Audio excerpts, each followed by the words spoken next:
adenocorticales. De manera general, debemos recordar un poco la anatomía de lo que es la estructura del nervio suprarrenal. Tenemos dos partes importantes, que es la médula y la corteza. En esta parte la médula es la parte central y la corteza es la parte. La corteza, a su vez, podemos dividirlo en tres zonas, por así decirlo. La más externa, en este caso, que es la zona glomerulosa. En este caso, es la que se va a encargar de sintetizar lo que son los mineralocorticoides, al igual que la DEA y la aldosterona. En el caso de la zona fascicular, que viene a ser representa casi el 70%, en este caso se encarga de sintetizar lo que es los glucocorticoides, al igual que la corticosterona y el cortisol. Y por último, la parte más interna hacia la médula, que es la zona reticular, que en este caso sintetiza andrógenos, estrógenos y testosterona. Y la médula, pues que está dado en este caso por las catecolaminas. Ya, como les mencionaba, acerca de lo que son las glándulas, dos partes. En este caso, la médula principalmente se encarga de lo que es secretar la adrenalina y la noradrenalina. Igual la corteza se encarga de secretar lo que son los corticosteroides. Dentro de estos tenemos la mineralocorticoides, glucocorticoides, los que les mencionaba, y también las hormonas sexuales. Para los mineralocorticoides, en este caso, el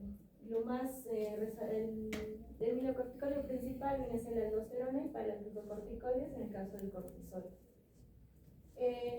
Como les mencionaba, en este caso, la zona glomerular, que representa la parte externa el 15%, la zona fascicular un 35% y la zona reticular un 10%. Tenemos que tener en cuenta lo que son las vías de síntesis de los esteroides, en este caso suprarrenales. Dentro de estos hay etapas para su síntesis. Vamos a ir de la parte externa hacia la parte interna. Los mineralocorticoides, en este caso, se sintetizan a partir de lo que es el colesterol. Gracias a lo que es una enzima, la colesterol desmolasa, esta se convierte en la pregnolona. Y la pregnolona, después, gracias a lo que es la hidroxiesteroide, la deshidroxigenasa se convierte en la progesterona. Y así sucesivamente a lo que es la desoxicorticoesterona.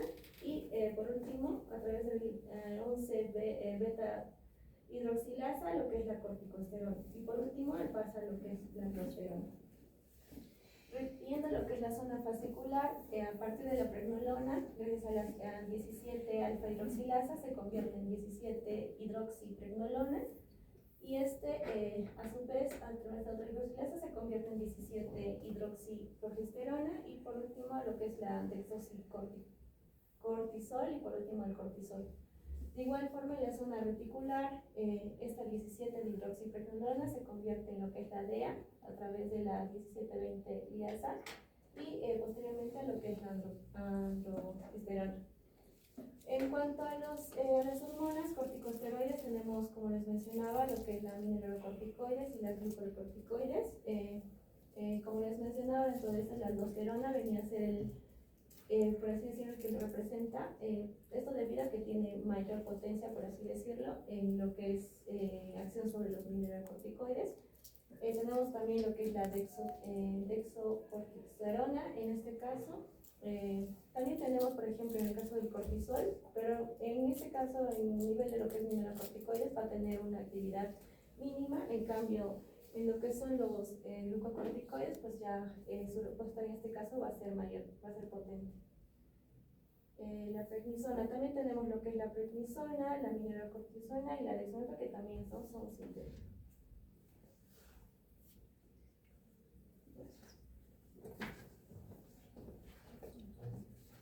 Ya, vamos a seguir con lo que son las funciones de los mineralocorticoides con la aldosterona. Vamos a diferenciar lo que es la aldosterona y el cortisol. La aldosterona, como mi compañera ya lo había dicho, va a ser secretada por la zona glomerular de la corteza suprarrenal. Va a tener una actividad mineralocorticoide intrínseca bastante alta, casi 3.000 veces mayor que el cortisol, y va a tener una concentración plasmática baja, casi 2.000 veces menor que el cortisol, y va a ser responsable del 90% de la actividad mineralocorticoide fisiológica. El cortisol va a estar secretado por lo que es la zona fascicular de la corteza suprarrenal. Tiene una actividad mineralocorticoide baja, tiene una concentración plasmática alta y en concentraciones altas puede llevar a la activación de los receptores mineralocorticoides. Pero eso no va a pasar porque va a haber un mecanismo de protección por la enzima 11-beta hidroxiesteroide deshidrogenasa de tipo 2, que va a estar principalmente en las células epiteliales renales y va a producir una inactivación del cortisol mediante dos mecanismos. ¿Cuál es la conversión metabólica? Que va a convertir el cortisol en cortisona, que sería básicamente su forma inactiva, que no le permite unirse a los receptores mineralocorticoides, y lo otro que sería los efectos en el estado redox intracelular, que tampoco estos efectos impiden pues, que se unan los receptores mineralocorticoides. Por esta parte de acá tenemos el síndrome de exceso mineralocorticoide aparente. Se denomina aparente porque pues, va a aparentar que, va a aparentar algunos efectos fisiológicos, como si la aldosterona estuviese alta, pero al revisar la concentración plasmática va a estar baja. Esto se da por dos razones. La primera, que es una deficiencia genética de esta enzima, y la otra, que es el consumo de grandes cantidades de regaliz. Lo que hace la regaliz es bloquear a esta enzima e impide que cumpla su función.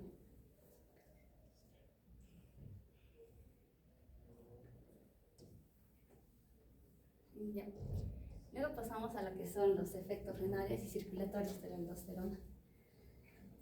Tenemos acá primero los efectos renales de la aldosterona, que son dos, que es el aumento de la reabsorción tubular renal de sodio y el otro que es el aumento de la secreción tubular renal de potasio. La similitud en ambas es que la aldosterona va a estar en mayor cantidad en lo que son las células epiteliales de los túbulos renales, va a actuar más eficazmente en lo que son las células principales del túbulo colector y va a actuar en menor eficacia en lo que son los túbulos distales y los conductos colectores. Lo que va a pasar en la reabsorción tubular de sodio es que va a haber mayor cantidad de sodio en el plasma, y lo que va a pasar en el aumento de la secreción tubular renal de potasio es que se va a eliminar mayor cantidad de potasio mediante la orina. Tenemos los efectos del aumento de la concentración plasmática de aldosterona, que también son dos, que es primero la reducción transitoria de la pérdida urinaria de potasio, que se van a perder miliequivalentes de sodio, y el aumento transitorio de las pérdidas urinarias de potasio. Y tenemos por último lo que son los efectos de la ausencia total de la secreción de aldosterona, que va a suceder todo lo contrario como si hubiera un aumento, ¿no? Primero tenemos el aumento transitorio de la pérdida urinaria de potasio, que se va a perder de unos 10 a 20 gramos por día, que más o menos equivale a la quinta parte del sodio orgánico total que hay en el organismo. Y lo otro es la retención persistente de potasio, que al no absorberse bien el potasio, lo que va a pasar es que se va a retener y sus concentraciones se van a elevar. Tenemos acá lo que es el exceso de aldosterona, que produce una retención de sodio. Y esto pues a su vez produce un aumento en el volumen del líquido extracelular. Todo esto va a producir de que va a producir una absorción osmótica de agua. Esto debido pues a que como va a haber una retención de sodio, entonces va a haber una retención de sodio, entonces los canales de sodio, como van a estar controlados por la aldosterona, y al estar en exceso, va a haber como una hiperfunción de estos canales de sodio. Entonces, el sodio va a salir de lo que son los túbulos renales hacia el espacio extracelular. Y cuando va a salir el sodio, le va a seguir también el agua. Y por eso también va a haber lo que es la absorción osmótica de agua. Y en el plasma, pues, las cantidades de sodio no se van a aumentar de manera exorbitante, porque también va a haber agua. Y como la presión en el espacio extracelular de agua va a ser mayor, esto va a estimular a la sed y la secreción de ADH. Entonces, el paciente va a ingerir agua, pero esta ingesta de agua, pues, va a provocar básicamente lo mismo, ¿no? Como va a llegar a los túbulos renales, va a salir el agua, así como hay un exceso de aldosterona. Luego tenemos lo que es el aumento de la presión arterial. Esto se va a dar debido a que también pues, la presión de agua y el líquido está incrementando también va a incrementar lo que es el flujo sanguíneo y por lo tanto se va a incrementar la presión arterial. Y el riñón lo va a querer como que compensar por lo que es la diuresis y por diuresis, por presión. O sea, va a querer absorber más agua y sodio para poder compensar todo esto. Y va a haber un retorno finalmente a la normalidad. Pero mientras que la aldosterona esté elevada, se va a dar una hipertensión mantenida. No, ¿se entendió? ¿Se entendió o no se entendió? ¿Se entendió o no? No. ¿Van a hablar cómo se estimula la aldosterona? Más adelante, ¿no? Bueno, ustedes ven un paciente, le sacan su analítica, le sacan su AGA y le sacan sus electrolitos, ¿no? Y van a ver que el paciente puede tener hipernatremia y hipocalemia. ¿Sí? Ahí que van a sospechar. Hiperaldosteronismo y hipoaldosteronismo. Hiperaldosteronismo. ¿Sí? Recuerden que la aldosterona tiene mayor reabsorción tubular de sodio, es decir, va a meter más sodio al organismo, va a hacer que el sodio se retenga dentro del organismo. Como no se puede quedar sodio y potasio, ¿a quién va a eliminar el potasio? ¿Sí? Entonces, los pacientes con hiperaldosteronismo, ¿qué es lo que hacen? Hipernatremia e hipocalemia. ¿Sí? No todos, pero siempre se tiene que tener en cuenta. Por eso que el aumento de concentración plasmática de aldosterona va a ser ese efecto. En cambio, un hipoaldosteronismo primario, por ejemplo, ¿qué es lo que va a generar? Que el sodio se pierda y que se reabsorba sodio. En este caso va a haber hiponatremia y va a haber hipercalemia. ¿Sí? Son cosas que siempre hay que tener en cuenta. Ahora, ¿qué es lo que es el sodio? ¿Qué es lo que es la aldosterona con sodio? Lo reabsorbe. ¿Sí? Y acá dice una palabra que ya le hemos usado bastante, ¿no? Que es una absorción osmótica. Cuando hablamos de ósmosis, cuando hay un soluto que va a jalar agua. ¿Sí? ¿Cuál era la fórmula de la osmolaridad? Que la mitad no ha hecho la... No ha hecho ¿qué? 2 por sodio más glucosa sobre 18. Ahí solamente nos damos en cuenta de que tanto el sodio como la glucosa son entes osmolares. Y cuando hablamos de osmolares, hablamos de que van a arrastrar agua. ¿Sí? Entonces, si se está reabsorbiendo mayor cantidad de sodio, ¿el sodio a quién va a jalar? Al agua. ¿Sí? Va a retener agua. No solamente sodio, sino sodio y agua. Y este sodio y agua, recuerden ustedes, de que se van a reabsorber a la red peritubular renal. ¿Sí? Y va a aumentar, y eso va a hacer que se siga aumentando y va a dónde va a desembocar en la circulación mayor. ¿Sí? ¿Qué va a hacer en la circulación mayor? Hipertensión arterial. Se va a retener más sodio y más agua.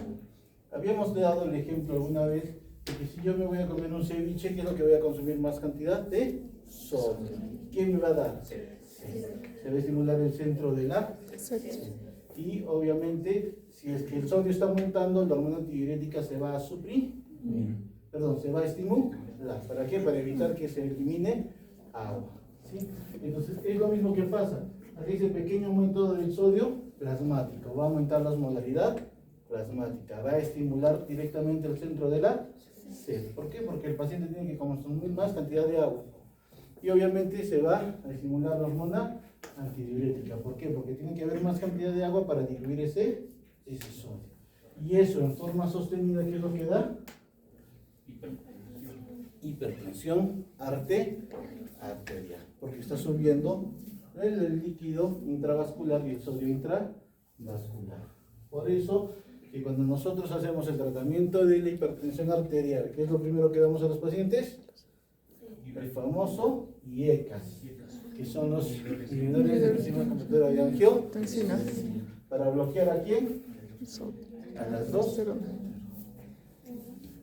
¿Sí? No responde a los IECA, vamos a dar los antagonistas de los receptores de angiotensina. Los sartán, valsartán, telmisartán, perdón.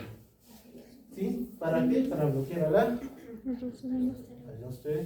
¿Qué es lo que vamos a hacer? Vamos a inhibir la reabsorción de sodio y la reabsorción de agua para tratar de normalizar la presión arterial. Por eso son los medicamentos de primera línea. En segunda línea ya vienen los diuréticos. ¿De preferencia qué diuréticos? Los diuréticos tiacídicos. ¿Cuál es la característica de los tiacidas? Inhiben la reabsorción de sodio. El túbulo y del asa de genes sobre todo, ¿no? ¿Para qué? Para justamente evitar este mecanismo. ¿Sí? Si no responden las tiacidas, le damos los bloqueantes de canales de calcio, ¿sí? Nifedipino, amlodipino, ¿sí? Y si no funciona ese, le damos beta bloqueantes, ¿sí? Pero más que todo, el hecho iba en el hecho que usamos los IECAS y los arados para inhibir justamente el altos. Pues se entiende, ¿no? Eso lo debió hacer en cardiología. ¿Han hecho? Muy bien. Pero se entiende, ¿no? ¿Cómo actúa la aldosterona? ¿Sí? Cuando hablamos de mineralocorticoides, recuerden ustedes, ¿sí? Minerales, sodio, potasio, para que se acuerden. Automáticamente se van a acordar de quién, del aldós. ¿Sí? Glucocorticoides, glucosa. Directamente cortisol. ¿Estamos? Muy bien, continuamos. Bueno, remarcando un poco más acerca de lo que dijo el doctor, vamos a tener lo que sería la fisiopatología del exceso de la aldosterona y del déficit de la aldosterona. Si encontramos un exceso de la aldosterona a nivel de la sangre, vamos a ver que se va a estimular la pérdida de potasio, porque la aldosterona elimina el potasio, lo que nos va a causar un cuadro de hipopotasemia. Aparte, vamos a ver que la aldosterona, aparte de que aumenta la eliminación del potasio, también va a aumentar el transporte de potasio a nivel celular, o sea, literalmente saca todo el potasio que puede de la parte vascular. Y esto vamos a encontrar un mayor descenso justamente del potasio vascular. En este caso, el exceso de aldosterona nos va a causar debilitamiento a nivel muscular.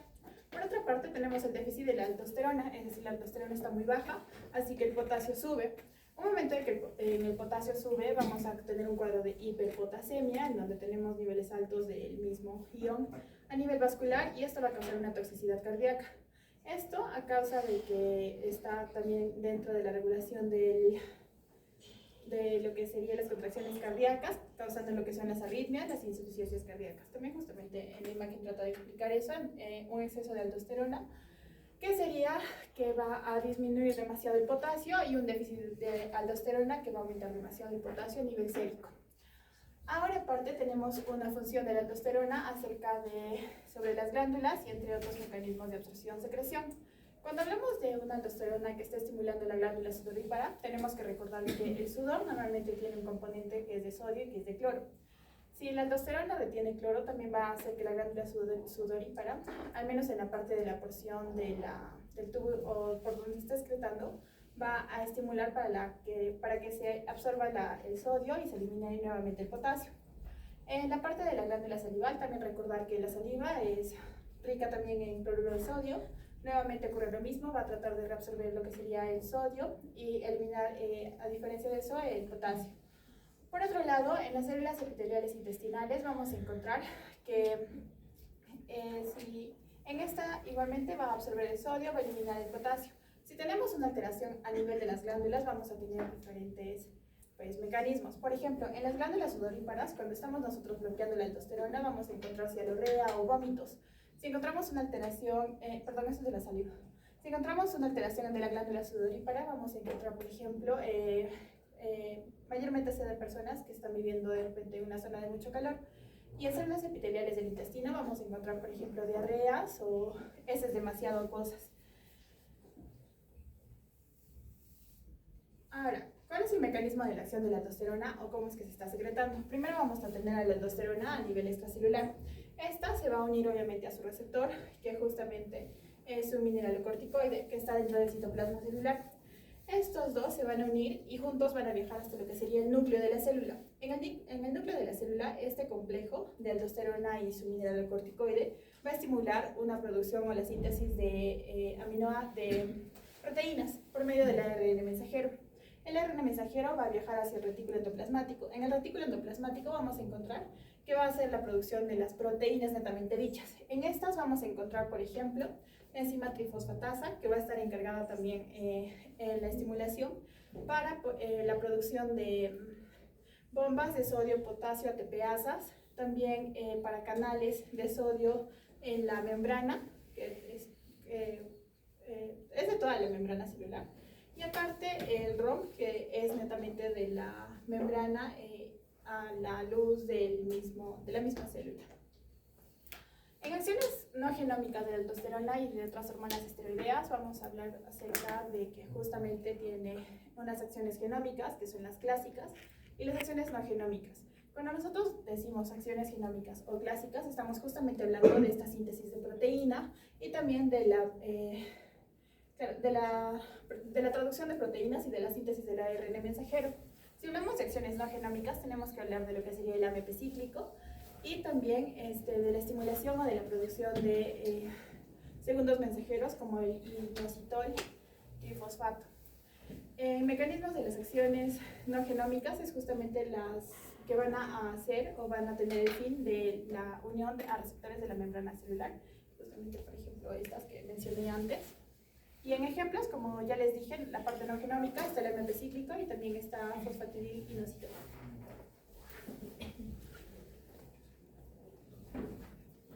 Continuando con la regulación de la secreción de la aldosterona, vamos a contar con 5 factores. El primer factor que nos habla sobre un incremento de potasio, va a producir lo que es el aumento de la secreción de aldosterona. Como segundo factor tenemos el incremento de la angiotensina 2 en lo que es el líquido extracelular, va a producir el incremento también de la secreción de la aldosterona. En tercer factor tenemos el incremento de las concentraciones de sodio, que va a reducir de forma ligera la secreción de aldosterona. En cuarto factor tenemos el aumento del péptido natriurético vehicular, que va a reducir la secreción de aldosterona. Y en quinto tenemos a la ACTH, que va a ayudar para que se haga la secreción de la aldosterona, aunque su efecto regulador en forma fisiológica no sea a mínima velocidad. En la función de los glucocorticoides, su principal función va a ser la producción del cortisol o hidrocortisona, la cual va a tener una vida media de 60 a 90 minutos. Esta va a producir en metabolismos en lo que es los carbohidratos, las proteínas y los lípidos. A nivel de los carbohidratos se va a producir la gluconeogénesis a nivel hepático, produciendo el aumento de glucosa en sangre. Además que va a haber la glucosa que se encuentra en los músculos, va a regresar también al retorno venoso y esto va a ayudar en lo que es como un antagonista de la insulina y va a producir una disminución de la glucosa, por lo cual va a hacer que los transportadores GLUT4 se van a disminuir. Perdón, disminución del uso de la glucosa, no disminución de la glucosa, porque si fuera disminución de la glucosa estaría haciendo una acción hipoglicemiante, ¿no? Pero es disminución en el uso de la glucosa, y al disminuir el uso de la glucosa va a aumentar, es decir, va a generar hiperglicemia, no es característico en ellos. A ver, otra vez del hígado. De la gluconeogénesis, como estábamos hablando, va a producir también lo que se hacia el retorno venoso, la glucosa, que va a producir como un antagonista de la insulina, que va a dar a la disminución del uso de la glucosa, produciendo así que haya menor translocación de los transportadores GLUT4, que van a influir en que haya una resistencia de la glucosa, produciendo, como dijo el doctor, una hiperglucemia y nos puede dar lo que es la diabetes suprarrenal. En lo que son las proteínas, va a haber una disminución de síntesis en proteínas y un aumento del catabolismo, el cual nos va a dar a menores aminoácidos nos va a dar un menor transporte hacia lo que son los músculos estriados, y en las proteínas hepáticas va a mejorar el transporte de aminoácidos a células hepáticas, que va a producir un aumento en la desaminación de los aminoácidos por hígado, aumento de síntesis y formación de proteínas y el aumento de la conversión de aminoácidos en glucosa. Mientras que en lípidos vamos a tener la movilización de los ácidos grasos al tejido adiposo, van a regresar hacia los capilares mejorando la oxidación. Y vamos a tener al alfa-glicerofosfato, que va a ayudar a la deposición y el mantenimiento de los ácidos grasos y van a entrar hacia las células lipolíticas, produciendo que a largo plazo pueda haber obesidad y las características como lo que es el torso de búfalo o cara de luna llena.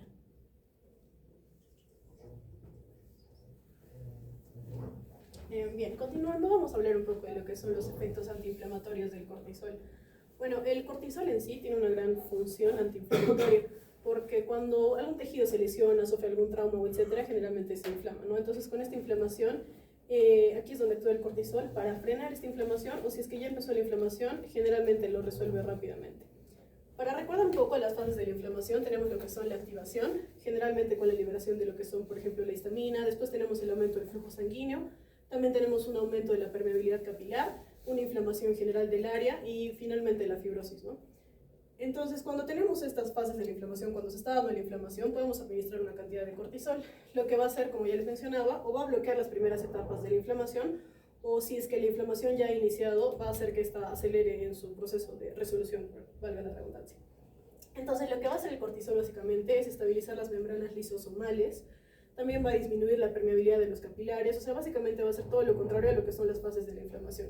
Disminuye también la migración de los glóbulos blancos, disminuye el área de la inflamación, inhibe el sistema inmunológico. De hecho, también por esta razón de que inhibe el sistema inmunológico, posteriormente les voy a mencionar que el cortisol también se usa para evitar el rechazo de órganos, porque inhibe el sistema inmunológico. También atenúa la fiebre, que es obviamente un proceso incluido en la inflamación. Ahora, como el cortisol actúa en lo que es el proceso antiinflamatorio, es muy utilizado en enfermedades que precisamente generan una inflamación severa, como es la artritis reumatoidea, la fiebre reumática y también la glomerulonefritis aguda. Bien, otros efectos del cortisol también es que bloquea la respuesta antialérgicos, ¿no? También disminuye la cantidad de eosinófilos, que también es parte del proceso inflamatorio, y linfocitos en la sangre. También provoca, aquí es lo que les mencionaba de la inhibición del sistema inmunológico, porque lo que hace es que disminuye la producción de células T. Entonces, esto reduce, ¿no?, el nivel de inmunidad, es por eso que se usa para el trasplante de órganos también, para evitar el rechazo de los trasplantes. No solo en eso, ¿no? Sino que también se usa. Aparte de eso, ¿En qué se usa? por la inhibición del sistema inmunológico. ¿En qué se usa? Han leído historias, ya han visto pacientes, seguro, ¿no? Enfermedades inflamatorias, pero sí me mencioné lo que Inflamatorias, ¿qué inflamatorias? artritis reumatoidea, fiebre reumática y glomerulonefritis. Otros, todas las citis. Lupus. Todas las citis. Lupus, glomerulonefritis, de la mayoría de los casos, vasculitis, es decir, Toda la inflamación. cuando hay una exacerbación de la respuesta inmunológica, ¿sí?, y tú quieras disminuir la respuesta inmunológica, ¿qué es lo que tienes que usar? Glucocorticoides de interés. Una anemia hemolítica, por ejemplo, que usamos, glucocorticoides. Una PTI, una plaquetopenia trombocítica idiopática, que usamos glucocorticoides, ¿no? ¿Por qué? Porque tratamos de evitar justamente la formación de más, la generación de anticuerpos que van a ir a estimular a los linfocitos, ¿no? Y esto es muy importante porque cuando hablemos de Cushing, vamos a hablar de un Cushing que se llama Cushing farmacológico. Recuerden ustedes que cualquier proceso inflamatorio, sea articular, sea muscular, neurológico, cardíaco, sea, cualquier malestar, ¿qué va a hacer el paciente? Viene a una farmacia y ¿qué le va a dar la farmacéutica? A dar diclofenac, que es un AINE, más corticoides, más dexametasona. ¿Sí? El paciente se va a poner y a las 2 horas va a estar mejor, sano, ¿no? Y el paciente se va a acostumbrar a eso. Sí, va a decir, uy, mira qué buena ampolla, la farmacia sabe más que el médico, me ha dado una ampolla y me ha curado, ¿no? Sí. Entonces, el paciente, ¿qué es lo que va a hacer cada vez que se ponga mal? Va a ir a hacerse poner su diclo con su, ¿sí? O si no, la va a conseguir en tabletas. ¿Y qué es lo que va a pasar? Va a haber un hiperés. Sí. Y eso va a llevar un síndrome de Cushing medicamentoso o exógeno, por el uso de corticoides. Nuestros pacientes que tienen artritis reumatoidea o que muchos pacientes que tienen artrosis y a alguien se les ocurrió dar corticoides en forma prolongada, también pueden generar síndrome de Cushing, ¿sí? Porque va a generar una dosis altísima de corticoides. Entonces los corticoides son muy buenos, son excelentes. Ustedes están mal un día, se toman un corticoide, van a estar mucho mejor, desinflamados, todo lo demás. Y eso provoca que el paciente muchas veces repita este tratamiento. ¿Se entiende? Hay que tener mucho cuidado con los corticoides. Seguramente ustedes ya le van a preguntar, ¿sabes qué? Tú que estás haciendo medicina, mira, yo estoy tomando esta pastilla que es dexametasona o prednisona. ¿Quién te recetó? No, en la farmacia me dieron, ¿sí? Para eso hay que averiguar cuánto tiempo está tomando el medicamento. Si está tomando más de 10, 15 días, no se lo puede suprimir. Nunca se lo puede suprimir de golpe el corticoide. Tiene que ser escalonado su deceso, que hacen insuficiencia suprarrenal. ¿Sí? Entonces también recuerden que a nivel, sobre todo, de cualquier proceso inflamatorio crónico, también se usa como tratamiento inmunosupresor.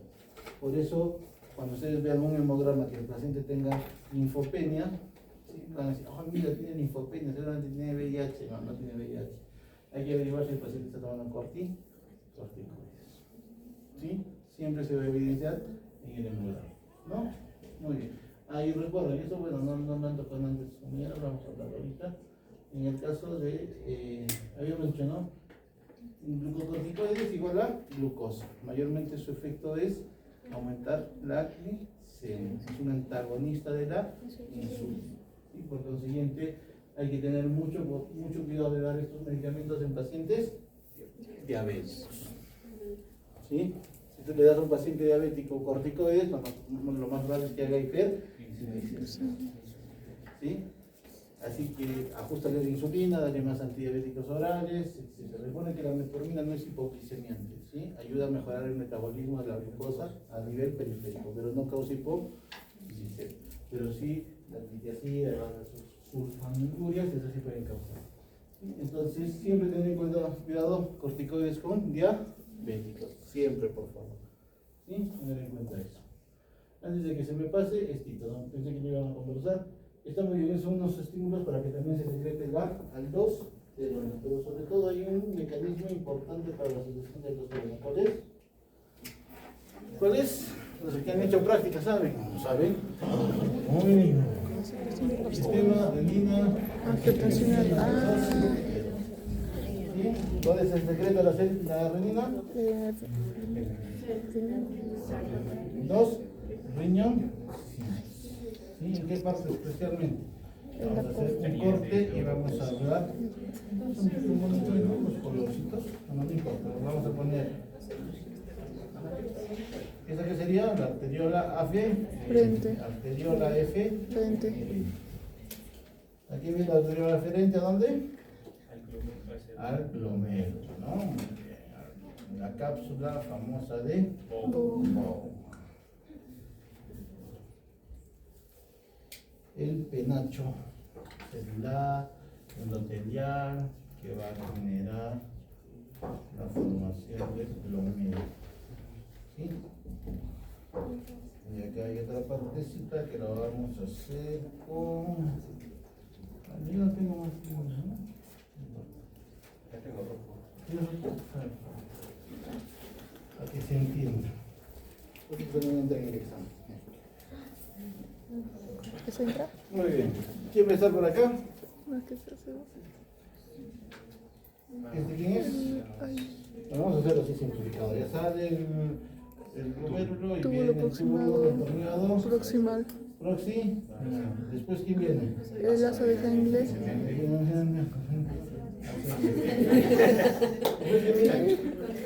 Tubo distal. Oye, ¿quién viene? ¿Tubo contorneado? Distal. Muy bien. Y justo una característica del tubo contorneado distal es que pasa justamente entre la arteriola aferente y la arteriola efferente. Y acá está un sistema muy importante que es el sistema Juxtaglomerular. Acá está la famosísima mácula, ¿sí? Dentro del túbulo distal, ¿sí? Que está entre la arteriola aferente y la arteriola efferente, ¿sí? Entonces, ¿qué es lo que pasa? ¿Cómo se va a estimular la secreción de aldosterona de renina? Muy bien. ¿Sodio dónde? Sodio a nivel del túbulo contorneado. Va a ver cuánto de concentración de sodio se está perdiendo, se está quedando a ese nivel. Otro estímulo. Disminución de la presión. Muy bien. Acá va a haber vasoreceptores, ¿sí? Que van a medir, recuerden que viene la arteria renal con una fuerza establecida y a medida que van a pasar en segmentales, piramidales, arcuatas y aferentes, así es, ¿no? ¿Sí? Va a ir llegando la presión y va a determinar una presión que va a estimular justamente a esto. Una disminución de la presión, de la perfusión o de la presión a nivel de la arteria aferente va a generar estímulo de la renina. Puede decir, ¿sabes qué? Mira, la primera referente le va a decir, mira, ¿sabes qué? La sangre está llegando con menor presión, con menor volumen, ¿sí? Seguramente está faltando líquido intravascular. Hay que despertar aquí a la renina. Y acá se va a liberar la renina. ¿La renina quién va a ir a buscar?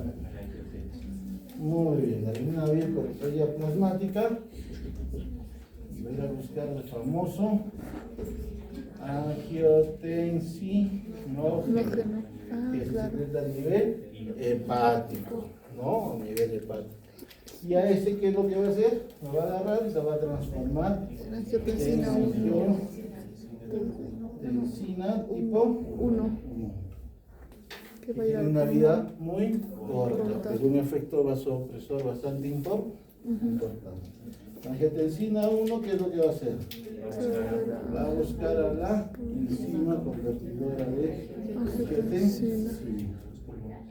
Está a nivel pulmón. ¿Y qué va a salir de acá? La angiotensina 2. Se va a transformar en angiotensina 2. 2. Muy bien, disculpe.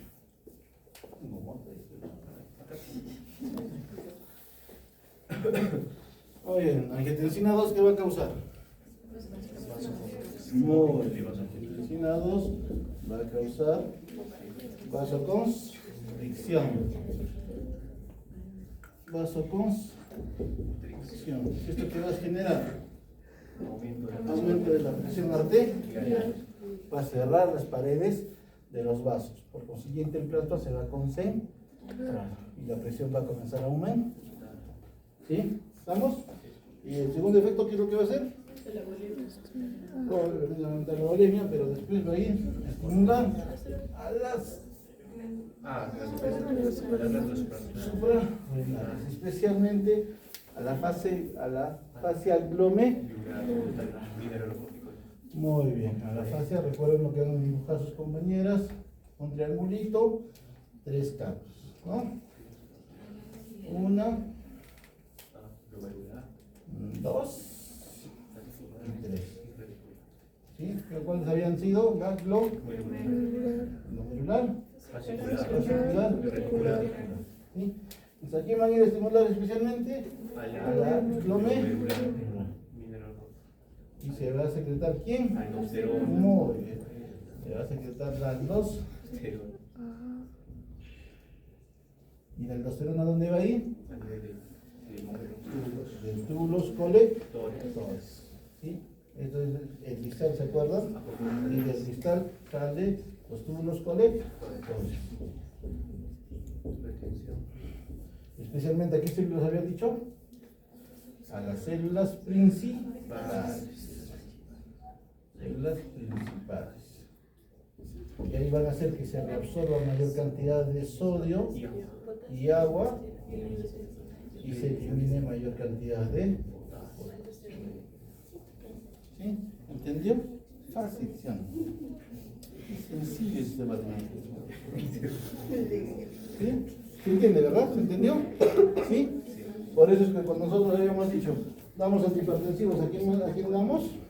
A los IECAS, para que actúen acá, para que eviten la enzima convertidora de angiotensina inhibidores, ¿no? Aquí es enzima convertidora de angiotensina.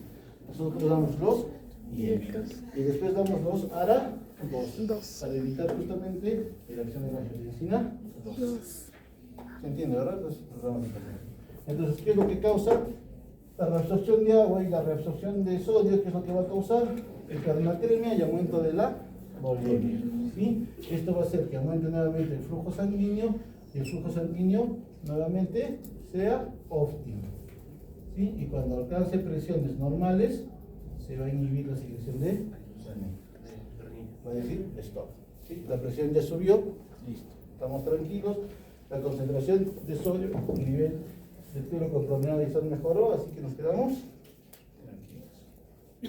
Y ese es especialmente el mecanismo por el cual se libera la 2.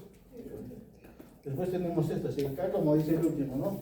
Se necesita CTH de la hipófisis, sí, pero su acción es muy muy limitada a nivel suprarrenal, a nivel mineralocórtico. Estimula, ¿cierto? Pero no en gran cuantía. Especialmente el sistema renal, angiotensina, aldosterona, los trastornos de sodio, los trastornos de potasio, son los que especialmente generan este mecanismo. ¿Sí? El péptido natriurético auricular es un péptido que se secreta especialmente cuando hay insuficiencia cardíaca. Y obviamente, si el corazón está sensando de que hay mucha presión, mucho volumen, se va a estimular el péptido natriurético auricular. Y por eso que va a generar una disminución en la secreción o una inhibición. ¿Por qué? Porque no me conviene que el riñón siga reabsorbiendo sodio y agua, porque si no va a congestionar mucho más al corazón. ¿Sí? ¿Se entiende? Fácil, ¿no es cierto? Sí. Recuerden también que los glucocorticoides van a tener mucha injerencia en lo que vienen a ser las proteínas, sobre todo los lípidos. Cuando hablamos de endógeno y exógeno, vamos a ver las características secundarias justamente a estos mecanismos.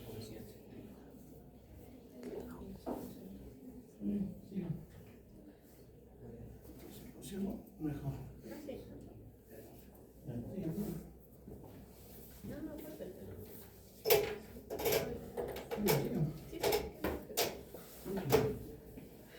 Ya, bueno, continuamos hablando de la ACTH también. Esta básicamente va a ser la encargada a nivel hipoficiario de estimular la secreción de cortisol. Es secretada por la de la hipófisis y bueno, cabe recalcar que es un polipéptido grande de 39 aminoácidos y bueno, su secreción está controlada principalmente por el CFR, que es el factor de liberación de corticotropina a nivel del hipotálamo. Ahorita voy a explicarles más de eso. Ya. A ver, ahora el resumen del sistema de control del cortisol desde el hipotálamo, ¿no? Para empezar vamos a tener la presencia de algún estrés, ya sea físico o mental, de cualquier tipo. Entonces este estrés lo que va a hacer es excitar al hipotálamo. Una vez el hipotálamo haya sido excitado, va a secretar lo que es la CRF que les mencionaba.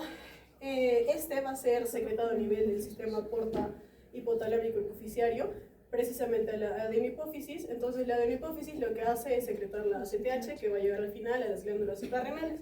Las glándulas suprarrenales lo que van a hacer es la secreción de cortisol, que van a tener los efectos que ya mencionamos, que es principalmente gluconeogénesis, movilización de proteínas, movilización de grasas también, y estabilización de los lisosomas, que al final estas acciones van a terminar calmando el estrés inicial que había, por el cual había sido activado todo el sistema, ¿no?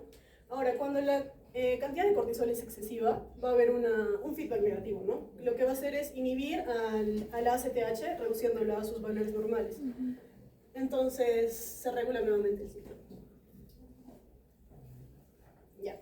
Ahora, también hay una relación del cortisol con lo que es el ritmo circadiano, porque el cortisol va a ser secretado en determinadas horas del día, en mayor cantidad, como es en las primeras horas del despertar, a las 8 de la mañana más o menos, alcanzando un pico de 20, más o menos 20 unidades, y su pico mínimo es de 5, más o menos a la medianoche. Es por eso que también las pruebas de cortisol que se hacen es en la mañana, ni bien se despierta la persona, para que se obtenga el valor máximo de cortisol.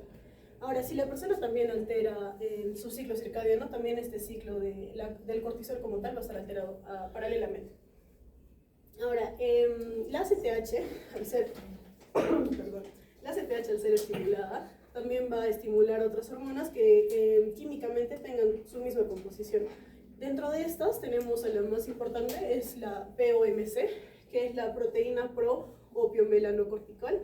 Esta va a ser precursor de, por ejemplo, la hormona estimulante de melanocitos, la beta-lipotropina y la beta-endorfina.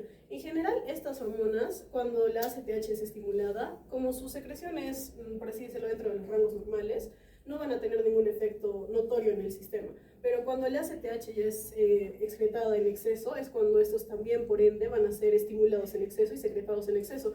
Es por eso que, por ejemplo, en la enfermedad de Addison, cuando tenemos una elevación de la ACTH, por ende va a haber una elevación de la POMC, que a su vez es precursor de los melanocitos. Es por eso la pigmentación oscura que se le da a la piel en esta enfermedad.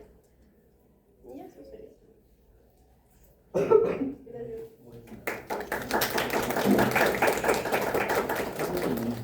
¿Preguntas, dudas?